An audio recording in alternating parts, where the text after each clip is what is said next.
और चलिए 9 सेकंड में न्यूज की शुरुआत बड़ी खबर के साथ करेंगे। प्रधानमंत्री मोदी ने एक और भजन शेयर किया है और आपको बताएं कि सोशल मीडिया पर प्रधानमंत्री नरेंद्र मोदी ने भजन शेयर किया है। प्रभु श्री राम के जयकारे की गूंज। पीएम मोदी ने लिखा कि सदियों के इंतजार के बाद अयोध्या धाम में सुमंगल की घड़ी नजदीक है और इस पुण्य अवसर को लेकर उत्तर से दक्षिण और पूरब से पश्चिम तक हर ओर प्रभु श्री राम के जयकारे गूंज रहे हैं। आस्था और भक्ति के इसी वातावरण का अनुभव आपको इस प्रस्तुति से होगा। तो प्रधानमंत्री नरेंद्र मोदी ने एक और भजन शेयर किया है। आपको 9 सेकंड में न्यूज दिखाते हैं और सबसे पहले बात चुनावी हलचल की, जिसने सर्द मौसम में सियासत का पारा चढ़ा दिया है। आज इंडिया गठबंधन नेताओं की होगी वर्चुअल मीटिंग। सूत्रों के मुताबिक इंडिया गठबंधन के संयोजक बन सकते हैं नीतीश कुमार। मल्लिकार्जुन खड़गे को बनाया जा सकता है अध्यक्ष। इंडिया गठबंधन की बैठक से ममता बनर्जी ने किया किनारा। आज होने वाली बैठक में शामिल नहीं होंगी ममता बनर्जी। सूत्रों के मुताबिक टीएमसी इस बात से नाराज है कि कांग्रेस ने बैठक की जानकारी देर से। पटना में बीजेपी नेता शहनवाज हुसैन ने इंडिया गठबंधन पर बोला हमला। कहा गठबंधन के अंदर अंदरूनी कलह मची। लोकसभा चुनाव में 0 पर आउट हो जाएंगे। बिहार में सभी 40 सीटों पर जीत का दावा किया। इंडिया गठबंधन में सीट शेयरिंग को लेकर आज कांग्रेस की गठबंधन समिति की झारखंड मुक्ति मोर्चा के नेताओं के साथ बैठक। झारखंड की 14 सीटों में से कांग्रेस का 9 सीटों पर दावा। दिल्ली में कांग्रेस अलायंस कमेटी की आप नेताओं के साथ बैठक हुई। मुकुल वासनिक, सलमान खुर्शीद और आप नेता आतिशी और सौरभ भारद्वाज के साथ ही राघव चड्ढा मौजूद रहे। सूत्रों के हवाले से खबर, दिल्ली की 7 सीटों में आप 4 सीटों पर लड़ना चाहती है चुनाव। इंडिया गठबंधन में सीट बंटवारे पर कांग्रेस की समाजवादी पार्टी के साथ बैठक चली। अब 15 जनवरी के बाद होगी कांग्रेस अलायंस कमेटी और एसपी की बैठक। सूत्रों के मुताबिक यूपी कांग्रेस की तैयारी न होने की वजह से मीटिंग टल गई। सीट शेयरिंग के साथ हर मोर्चे पर समाजवादी पार्टी की तैयारी तेज। लोकसभा चुनाव की तैयारियों को लेकर एसपी अध्यक्ष अखिलेश यादव ने आज पार्टी के सभी प्रवक्ताओं की बैठक बुलाई। लखनऊ में पार्टी कार्यालय में बैठक होगी। लोकसभा चुनाव की तैयारियों पर राजस्थान के जयपुर में बीजेपी की बड़ी बैठक में मुख्यमंत्री भजन लाल शर्मा, प्रदेश अध्यक्ष सीपी जोशी समेत कई पदाधिकारी मौजूद रहे। राहुल गांधी ने भारत जोड़ो न्याय यात्रा को लेकर नागरिक समाज संगठनों से मुलाकात की। जन आंदोलनों के प्रतिनिधियों से राहुल गांधी ने संवाद किया। 14 जनवरी को मणिपुर से राहुल की यात्रा शुरू होगी। मध्य प्रदेश में कैबिनेट मंत्री कैलाश विजयवर्गीय ने राहुल गांधी पर बोला हमला। कहा राहुल गांधी को अपने घर से यात्रा निकालनी चाहिए क्योंकि उन्हें घर से न्याय नहीं मिला। और चलिए 9 सेकंड न्यूज में सियासत से जुड़ी कुछ और अहम खबरें आपको अब दिखाते हैं। अजमेर में ख्वाजा गरीब नवाज के 812वें उर्स के मौके पर चादर भेंट करने का सिलसिला जारी। अजमेर में पीएम मोदी की तरफ से दी गई चादर आज पेश की जाएगी। बीजेपी अल्पसंख्यक मोर्चा के राष्ट्रीय अध्यक्ष जमाल सिद्दीकी अजमेर में पीएम का संदेश पहुंचाएंगे। नए मतदाताओं को जोड़ने पर बीजेपी का फोकस है। बीजेपी अध्यक्ष जेपी नड्डा आज बीजेपी युवा मोर्चा के नमो मतदाता सम्मेलन का उद्घाटन करेंगे। देश भर में 5000 से ज्यादा सम्मेलनों का आयोजन करेगी बीजेपी। रक्षा मंत्री राजनाथ सिंह आज बलबीर पुंज द्वारा लिखी गई किताब का करेंगे विमोचन। अयोध्या से जुड़ी किताब के विमोचन में बीएचपी अध्यक्ष आलोक कुमार डीयू के कुलपति होंगे शामिल। बिहार में सीएम नीतीश कुमार बीपीएससी से चयनित शिक्षकों को बांटेंगे नियुक्ति पत्र। 25,000 शिक्षकों को आज सीएम से मिलेगा ज्वाइनिंग लेटर। अन्य 85,000 नवनियुक्त शिक्षकों को जिला मुख्यालय में प्रभारी मंत्री सौंपेंगे पत्र। उपराष्ट्रपति जगदीप धनखड़ और उनकी पत्नी से मिले हरियाणा के किसानों ने संसद भवन का भी किया भ्रमण। जगदीप धनखड़ के बुलावे पर पहुंचे थे किसान। गुजरात वाइब्रेंट समिट के समापन समारोह को गृह मंत्री अमित शाह ने संबोधित किया। कहा ये देश के विकास को दिशा देने वाली समिट है। बड़े बदलाव की ओर आगे बढ़ रहा है देश। बिहार की राजधानी पटना में डिप्टी सीएम तेजस्वी यादव की मौजूदगी में आरजेडी कार्यालय पर होमगार्ड अभ्यर्थियों का प्रदर्शन। भारी संख्या में अभ्यर्थियों ने तेजस्वी की गाड़ी का घंटों किया घेराव। कोलकाता में ईडी ने पश्चिम बंगाल के मंत्री टीएमसी नेताओं के आवास पर छापा मारा। मंत्री सुजीत बोस, विधायक तापस रॉय, सुबोध चक्रवर्ती के घर पर छापेमारी हुई। नगर पालिका भर्ती घोटाले को लेकर ईडी ने कार्रवाई की। टीएमसी नेताओं के आवास पर ईडी की छापेमारी पर बोले टीएमसी नेता कुणाल घोष। कहा बीजेपी के इशारों पर टीएमसी नेताओं को किया जा रहा परेशान। आने वाले चुनाव में बंगाल में बीजेपी को मिलेगी हार। पीएम मोदी ने मुंबई को नवी मुंबई से जोड़ने वाले देश के सबसे लंबे समुद्री पुल का उद्घाटन किया। 17,840 करोड़ रुपए की लागत से बना है पुल। मुंबई से पुणे, गोवा और दक्षिण भारत की जाना बेहद होगा आसान। 21 किलोमीटर से ज्यादा लंबे समुद्री पुल से नवी मुंबई अंतर्राष्ट्रीय हवाई अड्डे को मिलेगी कनेक्टिविटी। मुंबई बंदरगाह, जवाहरलाल नेहरू बंदरगाह के बीच कनेक्टिविटी में भी सुधार होगा। पीएम मोदी ने भूमिगत सड़क सुरंग की आधारशिला रखी। 9 किलोमीटर 200 मीटर लंबी सुरंग का 8700 करोड़ की लागत से होगा निर्माण। ईस्टर्न फ्रीवे को मरीन ड्राइव से जोड़ेगी सुरंग। स्वच्छता सर्वेक्षण में सबसे स्वच्छ शहर श्रेणी में एनडीएमसी को मिला 7वां स्थान। उपलब्धि पर आप नेता दुर्गेश पाठक बोले सीएम केजरीवाल की मेहनत रंग लाई। स्वामी विवेकानंद जयंती के अवसर पर कर्नाटक के सीएम सिद्धारमैया ने 5वीं गारंटी लॉन्च की। कर्नाटक में युवा निधि योजना के तहत बेरोजगार युवाओं के खाते में पहुंची राशि। 9 सेकंड न्यूज में रामलला की प्राण प्रतिष्ठा समारोह से जुड़ी खबरों पर एक नजर। रामनगरी अयोध्या में प्राण प्रतिष्ठा कार्यक्रम को लेकर जोरों पर चल रही तैयारी। अयोध्या में भारी पुलिस बल की तैनाती चप्पे चप्पे पर रखी जा रही है नजर। जगह जगह लगे सिक्योरिटी चेकिंग। अयोध्या में श्रद्धालुओं की भारी भीड़ के मद्देनजर कमांड एंड कंट्रोल रूम स्थापित। श्रद्धालुओं के आने जाने और ठहरने की सुविधा के लिए कॉल सेंटर भी स्थापित किया गया। रामायण धारावाहिक में राम की भूमिका निभाने वाले अरुण गोयल को मिला न्योता। प्राण प्रतिष्ठा समारोह का निमंत्रण मिलने पर अभिनेता अरुण गोयल ने जाहिर की है खुशी। कहा कार्यक्रम में शामिल होने का है इंतजार। मॉरिशस सरकार ने 22 जनवरी को हिंदू धर्म के सरकारी अधिकारियों के लिए 2 घंटे की छुट्टी की मंजूरी दी। अयोध्या में राम मंदिर के उद्घाटन के लिए प्रार्थना में भाग लेने की छूट।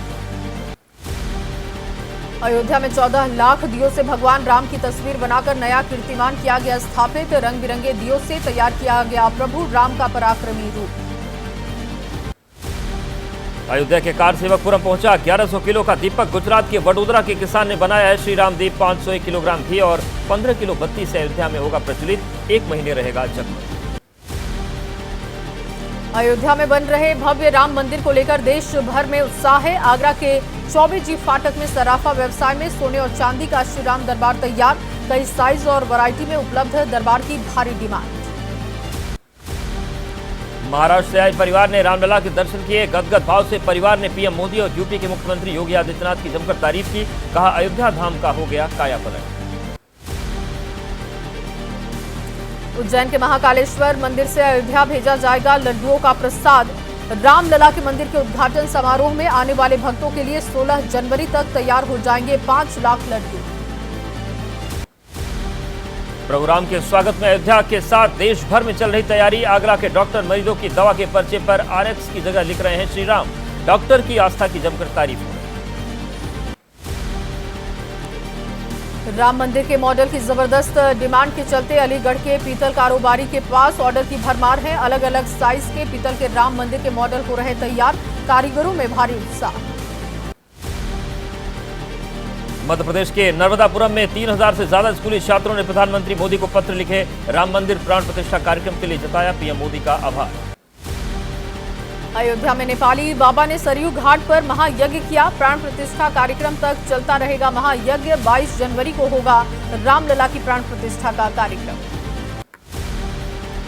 लखनऊ में प्राण प्रतिष्ठा के कार्यक्रम को लेकर लोगों में उत्साह। अयोध्या जाने वाले श्रद्धालुओं का किया जा रहा स्वागत। प्राण प्रतिष्ठा की तैयारी में जुटे लोग।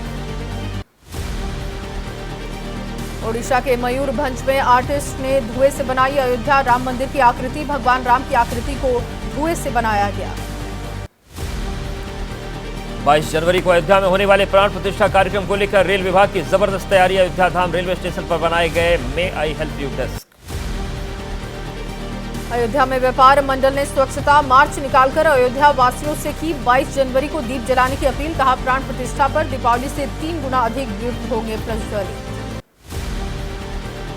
प्रधानमंत्री मोदी के संदेश के बाद अयोध्या में दलित बस्तियों में घर घर जाकर राम मंदिर आने का निमंत्रण दे रहे बीजेपी कार्यकर्ता। दलित पुजारियों को महाअभियान से जोड़ा। अयोध्या में बीजेपी का D² प्लान, राम मंदिर के दलित और दक्षिण दोनों को साधने की है तैयारी। दक्षिण के राज्यों से राम भक्तों को बड़ी संख्या में अयोध्या दर्शन कराने का प्लान। अयोध्या में सरयू घाट के पास चलती नाव में श्याम सारथी जी महाराज ने एबीपी के दर्शकों के लिए गाए राम भजन। अयोध्या में भव्य मंदिर और प्राण प्रतिष्ठा को लेकर खास बातचीत। राम मंदिर के मुख्य पुजारी आचार्य सत्येंद्र दास ने बताई प्राण प्रतिष्ठा की विधि। 22 जनवरी को भगवान की आंखों की पट्टी खोलकर शीशा दिखाएंगे पीएम, फिर सोने की सींग से उनको काजल लगाएंगे। पीएम मोदी के 11 दिनों तक अनुष्ठान करने पर बोले आचार्य सत्येंद्र दास। कहा पीएम मोदी प्राण प्रतिष्ठा से संबंधित शास्त्रों में वर्णित कठिन दिशा निर्देशों का पालन करेंगे। प्रधानमंत्री के 11 दिन के अनुष्ठान पर महंत राजू दास ने एबीपी न्यूज से बातचीत की। कहा 140 करोड़ जनता का प्रतिनिधित्व कर रहे पीएम। व्रत अनुष्ठान में जप और पूजा के साथ साथ फलाहार पर रहना होगा। मुंबई से अयोध्या आए मुस्लिम सेवक रिजवान ने रामलला के दर्शन किए। बाबरी विध्वंस के बाद रामलला के टेंट बनाने में किया था सहयोग। कहा खुश हूं कि रामलला टेंट से अपने घर में आ गए। श्री पंचायती निरंजनी अखाड़े के महामंडलेश्वर स्वामी कैलाशानंद गिरी ने पीएम मोदी के 11 दिन के अनुष्ठान पर कहा पीएम मोदी का संकल्प है कि राम राज्य लाओ देश में और इसमें सभी करें योगदान। आध्यात्मिक गुरु स्वामी दीपांकर महाराज को अयोध्या में राम मंदिर प्राण प्रतिष्ठा समारोह का मिला निमंत्रण। कहा जिनको भी न्योता मिला उनका सौभाग्य, निमंत्रण ठुकराने वालों का दुर्भाग्य। आईजी रेंज अयोध्या प्रवीण कुमार का बयान। कहा सुरक्षा को देखते हुए पूरी तैयारी कर ली गई है। ह्यूमन इंटेलिजेंस तकनीकी का भी सहारा लिया जा रहा है। अयोध्या में सुरक्षा पूरी। 9 सेकंड न्यूज में रामलला की प्राण प्रतिष्ठा को लेकर सियासी बयानबाजी से जुड़ी खबरें अब आपको दिखाते हैं। बीएचपी ने राष्ट्रपति द्रौपदी मुर्मू को राम मंदिर प्राण प्रतिष्ठा कार्यक्रम का निमंत्रण दिया। बीएचपी के कार्यकारी अध्यक्ष आलोक कुमार और मंदिर निर्माण समिति के अध्यक्ष नृपेंद्र मिश्रा ने सौंपा है न्योता। 22 जनवरी को होने वाली प्राण प्रतिष्ठा को लेकर बीजेपी के वरिष्ठ नेता लाल कृष्ण आडवाणी का बयान। कहा राम मंदिर का बनना नियति ने तय किया था और इस महान कार्य के लिए उसने प्रधानमंत्री नरेंद्र मोदी को चुना। अयोध्या पहुंचे कांग्रेस नेता आचार्य प्रमोद कृष्णम ने कहा कांग्रेस में कुछ बेताल हैं जो कंधे पर बैठकर गलत फैसले करा देते हैं। न्योता ठुकराने को बताया दुर्भाग्यपूर्ण। कांग्रेस अध्यक्ष मल्लिकार्जुन खड़गे ने निमंत्रण ठुकराने पर फिर सफाई दी। कहा जानबूझकर इस मुद्दे को हवा दे रही बीजेपी। खड़गे ने कहा जिनकी आस्था है वो आज कल या कभी भी जा सकते हैं।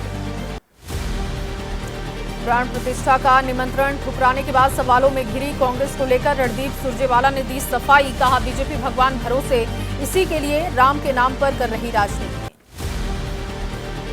कांग्रेस नेता पवन खेड़ा ने राम मंदिर की प्राण प्रतिष्ठा को बताया राजनीतिक कार्यक्रम। कहा अगर चारों शंकराचार्य नहीं जा रहे तो फिर क्या आप उन्हें भी सनातन विरोधी कहेंगे।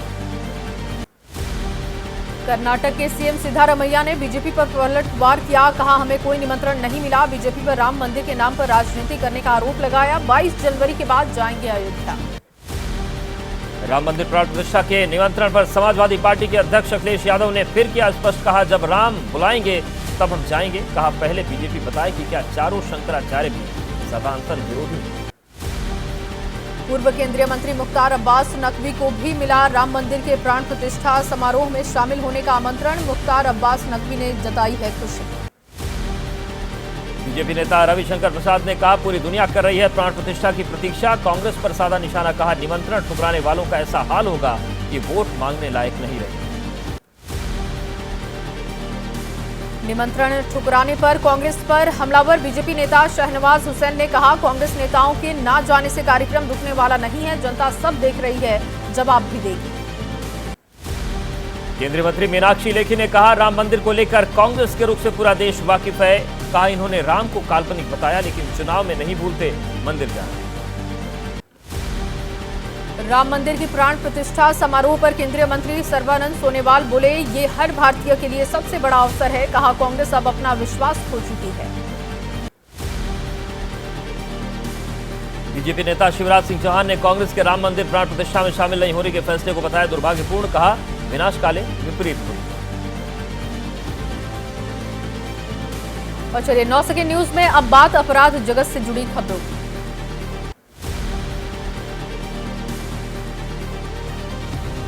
संसद सुरक्षा सेंध मामले में सभी आरोपियों को पटियाला हाउस कोर्ट में पेश किया जाएगा। आज सभी की खत्म हो रही है पुलिस हिरासत। आज से ठीक 1 महीने पहले 13 दिसंबर को संसद की सुरक्षा में भारी चूक हुई। बिहार के फुलवारी शरीफ रेप केस में पुलिस ने एक आरोपी को गिरफ्तार किया। पुलिस को आरोपी के फोन में मिला है वीडियो। पुलिस वारदात से जुड़े अन्य आरोपियों के लगा रही है सुराग। फुलवारी शरीफ रेप केस पर बिहार के डिप्टी सीएम तेजस्वी यादव का बयान, कहा जो भी दोषी होगा उसे बख्शा नहीं जाएगा। दोषियों को कड़ी से कड़ी सजा दिलाने का काम करेगा। पश्चिम बंगाल के 24 परगना में ईडी टीम पर हमले के मामले में 2 आरोपी गिरफ्तार। सीसीटीवी फुटेज के आधार पर आरोपियों की पहचान हुई। दोनों से पूछताछ जारी है। गोवा में 4 साल के मासूम की हत्या के मामले में महिला सीओ सूचना सेठ को लेकर पुलिस ने क्राइम सीन रिक्रिएट किया। थाने ले जाकर आरोपी महिला से पूछताछ में जुटी पुलिस। और चलिए इस बीच आपको बड़ी खबर बता दें, बंगाल के पुरुलिया में साधुओं की पिटाई की गई है। ये बड़ी जानकारी मिल रही है। देखिए 3 साधुओं को घेर कर पीटा गया है। 3 साधुओं को पीटने का ये मामला है। अपहरणकर्ता ने पिटाई की है। जो जानकारी मिल रही है वो आपके साथ साझा कर रहे हैं। और देखिए ये तस्वीर आपके सामने है। बंगाल के पुरुलिया की ये तस्वीर जो सामने आई है, 3 साधुओं को पीटा गया है। अपहरणकर्ता होने के शक में ये पिटाई की गई है। और देखिए किस तरीके से भारी भीड़ वहां पर और बेरहमी से 3 साधुओं को पीटते हुए। तो तस्वीरें आपको दिखा रहे हैं बंगाल के पुरुलिया की, जहां पर कानून व्यवस्था की सरेआम धज्जियां उड़ गईं और ये बीजेपी की तरफ से वीडियो जारी किया गया। और ये तस्वीरें हैं, ये ठीक महाराष्ट्र के पाल घर से मिलती जुलती लग रही, जहां पर साधुओं की पीट कर हत्या कर दी गई थी। और यहां पर भी ये तस्वीर ऐसी ही सामने आ रही है। प्रकाश हमारे साथ जुड़ गए हैं। प्रकाश, ये पूरा मामला क्या है और क्या इस पर कुछ एक्शन हो रहा है? देखिए, मैं बता दूं कि पुलिस अधिकारियों से हमने बात की है। उनका कहना है कि इस मामले में अभी तक 12 लोगों को गिरफ्तार किया गया है और 12 लोगों को आज कोर्ट में पेशी होगी। लेकिन जिस तरह की घटना है, कल दोपहर की घटना है पुरुलिया का काशीपुर इलाका, और आरोप ऐसे लगाए जा रहे हैं या पुलिस सूत्रों के हवाले से जो खबरें आ रही है कि 3 साधु जो उत्तर प्रदेश से गंगा सागर की तरफ जा रहे थे और काशीपुर इलाके में उनकी कार में वो सवार थे और काशीपुर इलाके में वो रास्ता पता करने के लिए रुके थे और 2 नाबालिग लड़कियां थी वहां पे, उनसे वो रास्ता पूछ रहे थे कि किस रास्ते जाना है। तभी वहां कुछ स्थानीय लोग पहुंचे और उन्हें संदेह हुआ कि ये साधु जो है वो किडनैपर्स हो सकते हैं। और किडनैपर्स के संदेह में पहले कुछ लोगों के साथ उनकी भिड़ंत होती है। उसके बाद एक पूरा मॉब, वीडियो में आप साफ तौर पे देख सकते हैं कि भीड़ जो है किस तरह से बेरहमी से इन 3 साधुओं की पिटाई करती है और बुरी तरह से तीनों साधु जो है घायल हो जाते हैं। और उसके थोड़ी देर के बाद कुछ लोग वहाँ आते हैं, उनको रेस्क्यू किया जाता है। लेकिन ये पूरा मामला हैरान करने वाला है। बिल्कुल पालघर में हमने देखा था इस तरह की साधुओं की किस तरह से पिटाई हुई थी, एकदम वैसी ही तस्वीरें। बिल्कुल प्रकाश, और देखिए ये अब पूरा मामला अब सियासत के घेरे में भी है और वहीं बीजेपी की तरफ से साधुओं की पिटाई पर हमला बोला गया। बीजेपी नेता अमित मालवीय ने सोशल मीडिया पर लिखा कि पश्चिम बंगाल के पुरुलिया से बेहद चौंकाने वाली घटना सामने आई है। पाल घर में एक तरह की लिंचिंग में मकर संक्रांति के लिए गंगा सागर जा रहे साधुओं को सत्तारूढ़ टीएमसी से जुड़े अपराधियों ने निवस्त कर पीटा है।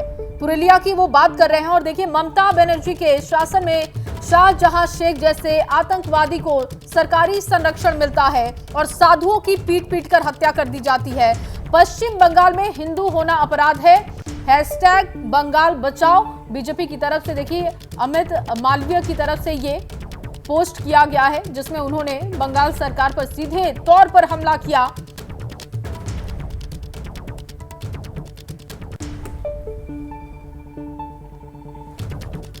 और प्रकाश हमारे साथ लगातार बने हुए हैं। प्रकाश, देखिए जिस तरीके की ये तस्वीर सामने आई है और इस पर देखिए सियासत अब शुरू हो चुकी है।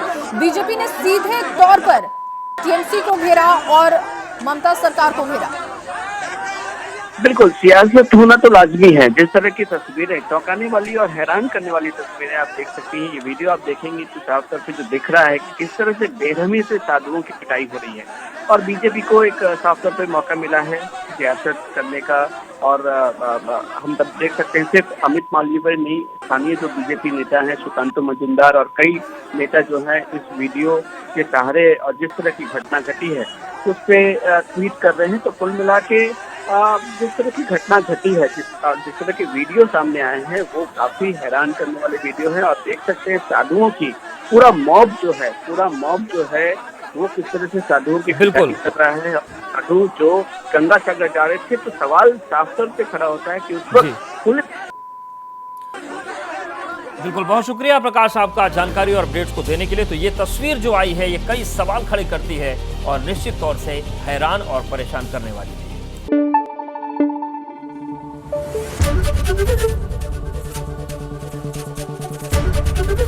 एबीपी न्यूज आपको रखे आगे।